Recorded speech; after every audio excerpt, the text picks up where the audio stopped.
안녕하세요. 오늘은 2월 1일입니다. 수파자 서혜정 성우와 함께하는 성경 낭독 챌린지입니다. 오늘의 성경은 창세기 33장, 에스더 9장, 마가복음 5장, 로마서 4장입니다.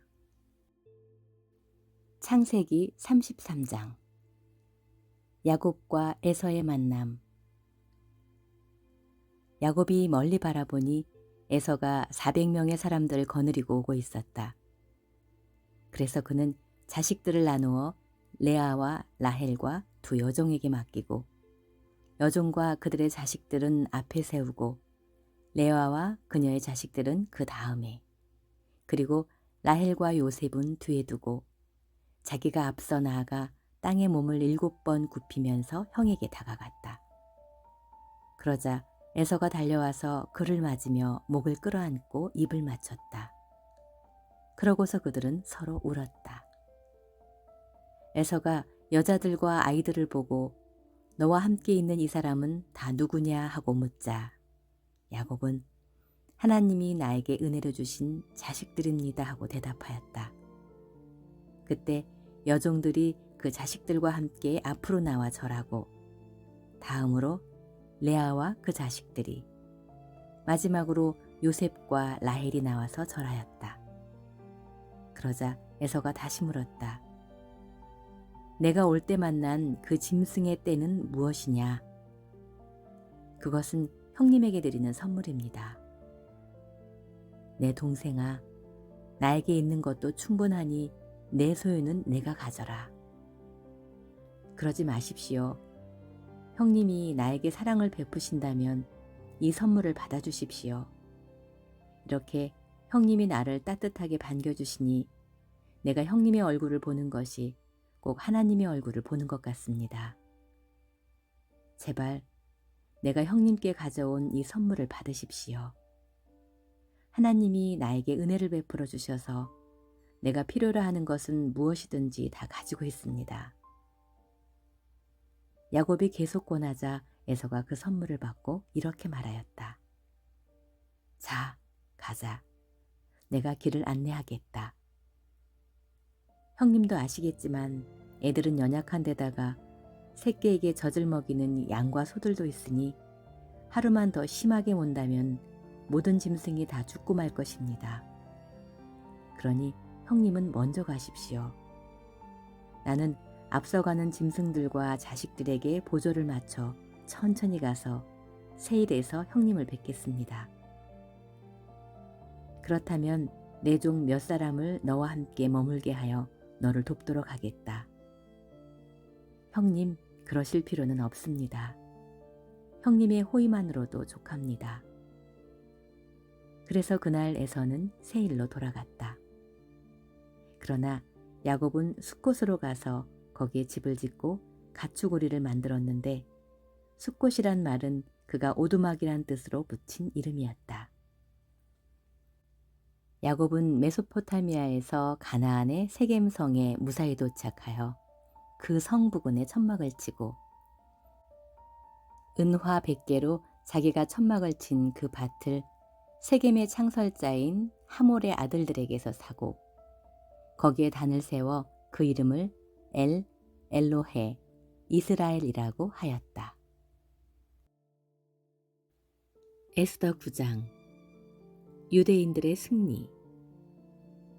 12월 13일은 황제의 칙령이 시행되는 날이었다. 그날에 유다 사람의 원수들은 그들을 짓누를 수 있기를 바랐으나 오히려 유다 사람들이 자기들의 원수를 짓밟고 일어섰다. 유다 사람들이 각 도마다 자기들의 성에 모여 자기들을 해치려는 자들을 죽이려고 하였다. 그러자 다른 모든 민족들이 그들을 두려워하여 맞서는 자들이 없었다. 사실 각 도의 총독과 모든 관리와 귀족들과 황제의 행정관들이 모르드게를 두려워하여 유다 사람들을 도왔다. 모르드게가 궁전에서 확고한 위치를 굳히고 그의 세력이 점점 강력해지자 그는 온 세상의 명성을 떨치게 되었다. 그래서 유다 사람들은 자기들의 원수들에게 마음대로 할 수 있었으며 칼로 그들을 치고 마구 죽였다. 그들은 수산성에서 500명을 죽이고 또 함모다다의 아들이며 유다 사람의 원수인 하만의 10 아들을 모조리 죽였는데 그들은 바산다다, 달본, 아스바다, 보라다, 아달리아, 아리다다, 바마스다, 아리세, 아리데, 그리고 외사다였다. 그러나 유다 사람들이 그들의 재산에는 손을 대지 않았다. 그날 수산성에서 죽음을 당한 사람들의 수를 황제에게 보고하자 황제는 황후 에스더에게 이렇게 말하였다. 유다 사람들이 수산성에서만 500명을 죽이고 하만의 10 아들을 모두 죽였소. 그들이 이곳 수도에서 이렇게 했을 때 다른 도에서는 어떻게 했겠소? 이제 당신이 원하는 것이 무엇이오? 당신의 요구를 말해보시오. 내가 들어주겠소. 그러자 에스더가 대답하였다. 황제 폐하께서 좋게 여기신다면 수산성에 사는 유다 사람들이 내일도 오늘처럼 하게 하시고 하만의 10 아들의 시체를 나무에 매달게 하소서. 황제가 그대로 할 것을 허락하고 수산성에 조서를 내리자 하만의 10 아들의 시체를 나무에 달았다. 그달 14일에도 수산성에 있는 유다 사람들이 모여 300명을 더 죽였으나 그들의 재산에는 손을 대지 않았다. 그리고 다른 도에 있는 유다 사람들도 함께 모여 자기들의 생명을 지키고 자기들을 미워하는 원수 7만 5천 명을 죽였다. 그러나 그들도 그 재산에는 손을 대지 않았다. 그들은 12월 13일 하루 동안에 그 모든 사람들을 죽였으며 다음 날인 14일에는 쉬면서 잔치를 베풀어 그들의 승리를 축하하였다. 그러나 수산성에 있는 유다 사람들은 13일은 물론 14일까지 사람을 죽였으므로 15일에 잔치를 베풀고 쉬면서 즐겼다.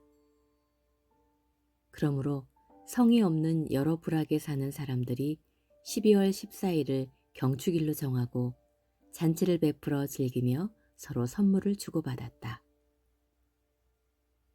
불임절.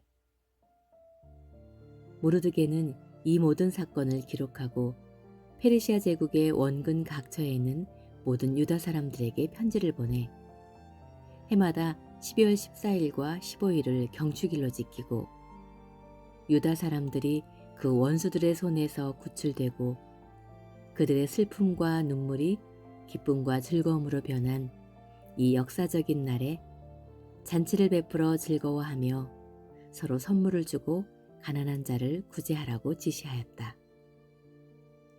그래서 유다 사람들은 모르드게의 지시에 따라 그 경축일을 연례적으로 지켰다. 아각 사람 함무다다의 아들이며 모든 유다 사람의 원수인 하만이 유다 사람을 죽일 음모를 꾸미고 제비를 뽑아 그 날짜를 정한 다음 유다 사람을 전멸시키려고 하였으나 황제가 그것을 알고 조서를 내려 유다 사람을 죽이려고 한 하만의 악한 음모를 숲으로 돌아가게 하고 대신 하만을 교수대에서 처형시켰으며 그의 아들들을 나무에 매달았으므로 유다 사람들은 제비를 뽑는다는 뜻의 부르라는 말에서 이틀 동안의 이 경축일을 불임이라고 불렀다. 모르드게가 지시하기도 했지만 그들이 직접 보고 겪었으므로 모든 유다 사람들은 이 경축일의 전통을 그들의 후손들과 또 유다 사람이 된 다른 모든 사람들에게 전하기로 합의하고 그 두 날을 매년 정한 때 반드시 지키기로 결의하였다. 그리고 그들은 제국 안의 각 도와 성과 부락 곳곳에 있는 모든 가정이 이 불임절을 자손 대대로 지켜 유다 민족에 당한 그 일을 영원히 잊어버리지 않도록 하겠다고 다짐하였다. 그때 아비하일의 딸인 황후 에스더는 모르드게와 함께 편지를 써서 전에 모르드게가 불임절에 대해 쓴 편지 내용을 확정하였다. 그 편지는 페르시아 제국 127도에 있는 모든 유다 사람 앞으로 보내졌다. 그 내용은 유다 사람들에게 평화와 안정을 기원하며 이 불임절을 매년 정한 때에 지키라는 것이었다. 그래서 유다 사람들은 황후 에스더와 모르드게가 지시한 대로 그들이 금식하며 부르짖던 일을 기억하고 이 명절을 반드시 지키기로 재차 다짐하였다. 이와 같이 에스더의 명령이 불임절의 규정을 더욱 확실하게 했으며 그 모든 것은 책에 기록되었다. 10장 국무총리가 된 모르드게. 크셀크세스 황제는 본토뿐만 아니라 그의 제국 안에 있는 모든 섬들도 조공을 바치게 하였다. 그가 행한 모든 일과 업적은 물론 그가 모르드게를 가장 높은 자리에 앉힌 일들이 페르시아와 메디아 왕들의 역대기에 기록되어 있다. 유다 사람 모르드게는 크셀크세스 황제 다음 가는 지위를 얻어 국무총리가 되었으며 모든 유다 사람의 사랑과 존경을 한몸에 받았다. 이것은 그가 유다 사람의 이익과 자기 민족의 복지를 위해서 최선을 다해 일했기 때문이었다. 마가복음 5장 돼지와 귀신. 예수님의 일행은 바다 건너편 거라사 지방에 이르렀다. 예수님이 배에서 내리시자 귀신 들린 사람이 무덤 사이에서 나와 예수님과 마주치게 되었다. 그는 공동묘지에서 살고 있었는데 아무도 그를 묶어둘 수가 없고 쇠사슬마저 소용이 없었다. 그는 여러 번 쇠고랑과 쇠사슬에 묶였으나 그것을 끊고 부수어 아무도 그의 힘을 당해내지 못하였다. 그는 밤낮 공동묘지와 산속을 돌아다니며 소리 지르고 돌로 제 몸을 해치곤 하였다. 그가 멀리서 예수님을 보고 뛰어나와 절하며 큰 소리로 가장 높으신 하나님의 아들 예수님, 내가 당신과 무슨 상관이 있습니까? 부탁드립니다. 제발 나를 괴롭히지 마십시오 하고 외쳤다. 이것은 예수님이 그에게 더러운 귀신아, 그 사람에게서 나오너라 하고 명령하셨기 때문이었다. 예수님이 그에게 내 이름이 무엇이냐 하고 물으시자 그는 군대입니다. 우리 수가 많기 때문입니다 하고 대답하였다. 그리고 그는 자기들을 그 지방에서 쫓아내지 말아달라고 간청하였다. 마침 그곳 산기슭에 많은 돼지떼가 풀을 먹고 있었다. 귀신들은 예수님께 우리를 돼지떼에게 보내 그 속에 들어가게 해주십시오 하고 간청하였다. 예수님이 허락하시자 더러운 귀신들이 나와 돼지떼 속으로 들어갔는데 거의 2,000마리나 되는 돼지떼가 가파른 비탈로 내리달려 바다에 빠져 죽고 말았다. 돼지를 치던 자들이 도망하여 읍내와 촌에 이 일을 전하자 사람들이 일어난 일을 보려고 모여들었다. 그들은 전에 군대 귀신 들렸던 사람이 옷을 입고 맑은 정신으로 예수님 앞에 앉아 있는 것을 보고 두려워하였다. 그 일을 지켜본 사람들이 귀신 들렸던 사람과 돼지떼에게 일어난 일을 그들에게 이야기해 주자 그들이 예수님께 그 지방을 떠나달라고 간청하였다. 예수님이 배에 오르실 때 귀신 들렸던 사람이 같이 가게 해달라고 간청하였으나 예수님은 허락하지 않으시고 그에게 어서 집으로 돌아가 주님께서 행하신 큰 일과 어떻게 너를 불쌍히 여기셨는가를 가족에게 알려라 하고 말씀하셨다.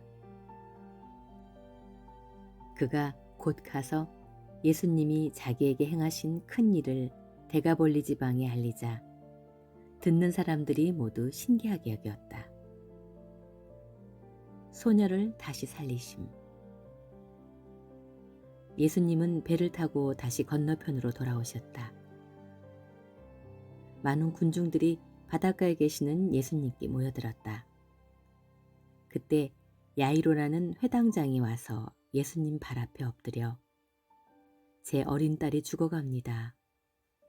제발 오셔서 손을 얹어 살려주십시오 하고 간청하였다.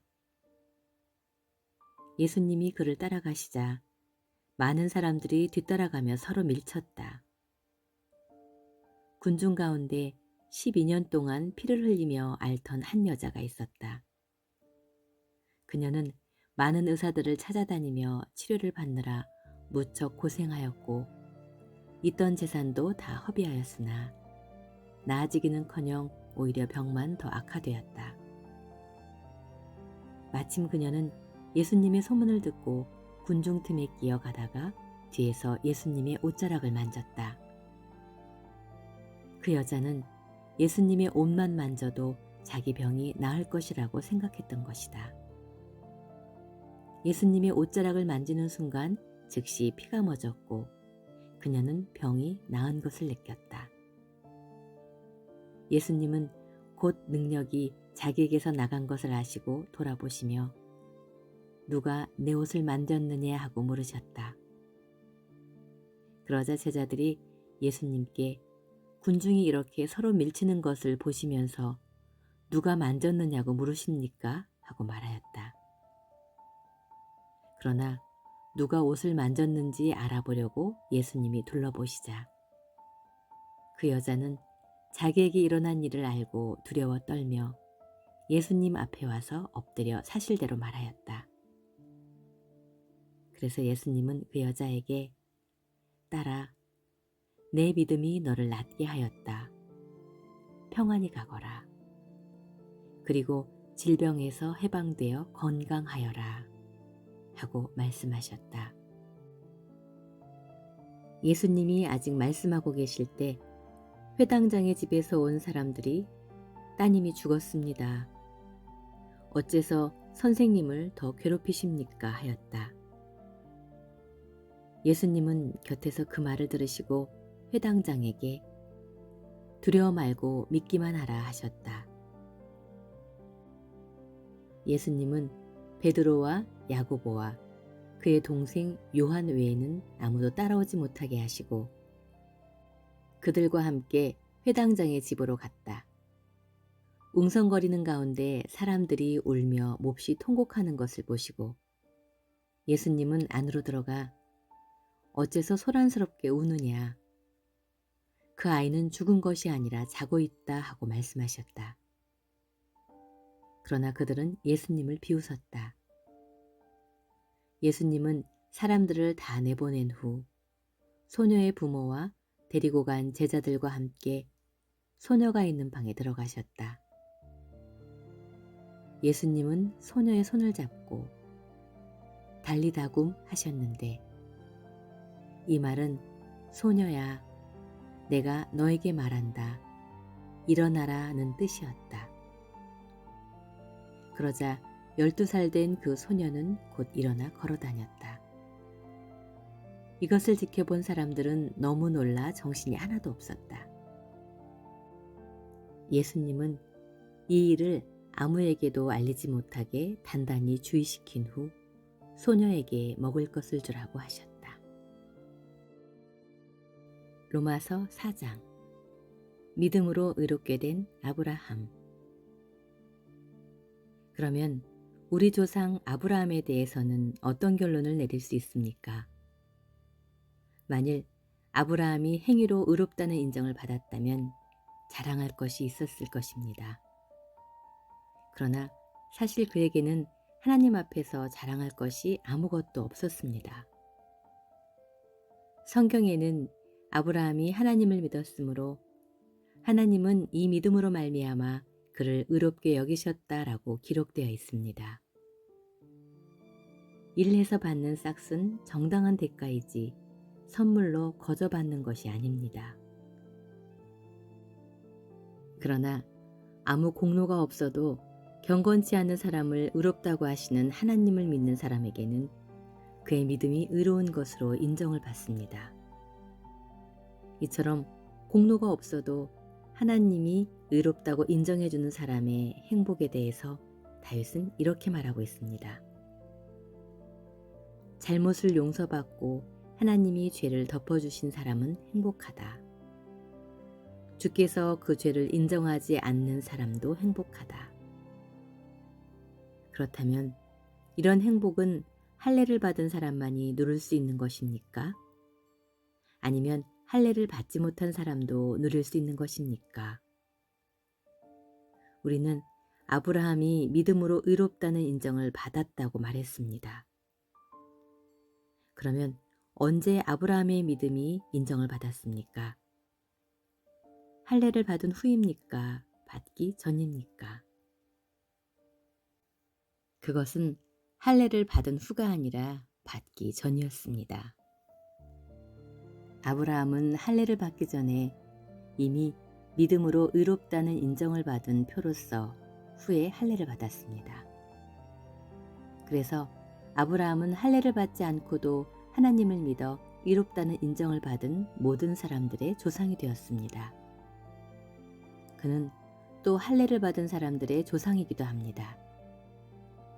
다시 말해서 그는 할례를 받은 사람뿐만 아니라 우리 조상 아브라함이 할례를 받기 전에 가졌던 믿음을 쫓아 사는 사람들의 조상도 되는 것입니다. 하나님께서 아브라함과 그 후손에게 온 세상을 주겠다고 약속하신 것은 아브라함이 율법을 지켜서가 아니라 그가 믿고 의롭다는 인정을 받았기 때문입니다. 만일 세상을 얻을 사람들이 율법을 지키는 사람들이라면 믿음은 아무것도 아니며 하나님의 약속도 무가치합니다. 율법은 아무리 잘 지키려고 해도 어기기 마련이며 그 결과로 하나님의 노여움만 사게 됩니다. 그렇기 때문에 율법이 없으면 자연히 어기는 일도 없게 되는 것입니다. 그러므로 그 약속은 믿음에 근거한 것입니다. 이것은 그 약속이 아브라함의 모든 후손들, 곧 율법을 지키는 사람뿐만 아니라 아브라함처럼 믿음을 가진 모든 사람들에게 하나님의 은혜로 값없이 주시는 선물이 되기 위한 것입니다. 아브라함은 우리 모든 사람의 조상입니다. 이것은 성경에 내가 너를 많은 민족의 조상으로 세웠다라고 기록된 말씀과 같습니다. 그는 하나님 앞에서 우리 조상이 된 것입니다. 그가 믿은 하나님은 죽은 사람을 살리시고 없는 것을 있게 하시는 분이십니다. 아브라함은 도저히 불가능한 것을 바라고 믿었으므로 내 후손도 저 별들처럼 많을 것이다 라고 하신 약속대로 그는 많은 민족의 조상이 되었습니다. 아브라함은 자기 나이가 100세가 다 되어 몸은 죽은 것과 다름이 없었고 그의 아내 사라도 나이가 많아 도저히 출산할 수 없는 것을 알고도 믿음이 약해지지 않았습니다. 그는 불신앙으로 하나님을 의심하지 않고 믿음에 더욱 굳게 서서 하나님께 영광 돌리며 하나님께서 약속하신 것을 이루실 수 있다고 확신했습니다. 그래서 하나님은 이 믿음으로 말미암아 그를 의롭게 여기셨습니다. 하나님이 그를 의롭게 여기셨다는 말은 그에게만 하신 것이 아니라 우리에게도 하신 말씀입니다. 우리 주 예수님을 죽은 사람들 가운데서 다시 살리신 하나님을 믿는 우리는 다 의롭다는 인정을 받게 될 것입니다. 예수님은 우리 죄 때문에 죽음을 당하셨고 우리가 의롭다는 인정을 받게 하시려고 다시 살아나셨습니다.